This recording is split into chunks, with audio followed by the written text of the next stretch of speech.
আরে তোমার এই সর্বনাশ কে করলো? তুমি তো এখনো অবিবাহিত, আর তুমি কি না বিদেশ থেকে প্রেগনেন্ট হয়ে আসলে? ভাবি, আমি তোমাকে সব খুলে বলছি। আগে একটু ভিতরে যাই, আমার প্রচণ্ড শরীর খারাপ লাগছে আর অনেক দূর জার্নি করে আসছি, খুব টায়ার্ড আমি। আগে ভিতরে যাই ভাবি। আচ্ছা আসো।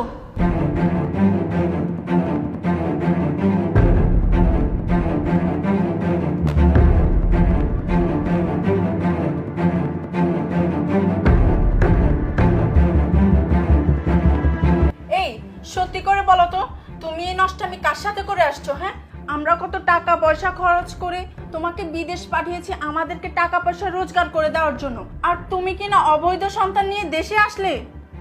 এখন আমরা সমাজে মুখ দেখাবো কিভাবে? লোকে যদি শুনে তাহলে আমার আর তোমার ভাইয়ার মুখে লোকে থুথু মারবে। না না, তোমাকে কিছুতেই এই বাসায় রাখা যাবে না। ভাবি, তুমি সব কি বলছো? কেন আমাকে এত আজে বাজে কথা বলছো? দেখো ভাবি, তুমি যেটা ভাবছো সেটা একদম ভুল। আমি এরকম কোনো কিচ্ছু করিনি, তুমি শুধু শুধু এমন করছো।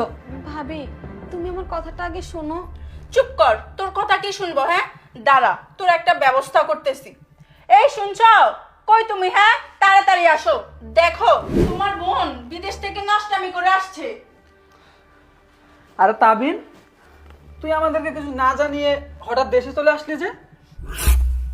আর তোর এই অবস্থা কেন? তুই তো এখনো অবিবাহিত, তাহলে তুই প্রেগনেন্ট কিভাবে হলি? আরে তুমি বুঝো না, ও তো বিদেশ থেকে নষ্টামি করে আসছে। আমরা তো ওরে নষ্টামি করার জন্য পাঠাইছিলাম বিদেশে এত টাকা পয়সা খরচ করে। আরে ও এসব কি বলতেছে? তার মানে তোর ভাবি যা বলতেছে এগুলো সব সত্যি? তুই এসব নষ্টামি করে বিদেশ থেকে দেশে ফিরে আসছিস? ভাইয়া, আগে তো তোমরা আমার কথাটা শুনবে। তোমরা না না জেনে শুনে আমাকে ভুল বুঝতেছো। তোর কথা আর কি শুনবো? সবকিছু তো নিজের চোখে দেখতেছি। সি সি সি সি, তুই এটা কিভাবে করতে পারলি? হ্যাঁ, এইসব করার আগে আমাদের মান সম্মানের কথা একবারও ভাবলি না? তোকে আমরা টাকা পয়সা খরচ করে বিদেশে পাঠিয়েছি, টাকা পয়সা ইনকাম করে আমাদের দিবি, আমরা সুখে শান্তিতে সংসার করব। সেটা না করে তুই বিদেশে গিয়ে এইসব নষ্টমি করে বেরিয়েছিস, আর শেষে কিনা পেট বাজিয়ে বাংলাদেশে ফিরে আসছিস, তাই না? আরে এই বাড়িতে আসার আগে একটাবারও ভাবলি না সমাজের মানুষ কি বলবে? এই সমাজে আমাদের মান সম্মান থাকবে কি থাকবে না? ভালোই হয়েছে বাবা মা মারা গেছে, আর যদি ওনারা বেঁচে থাকতো তাহলে তোর এইসব দেখে ওনারা এমনিতেই মারা যেত।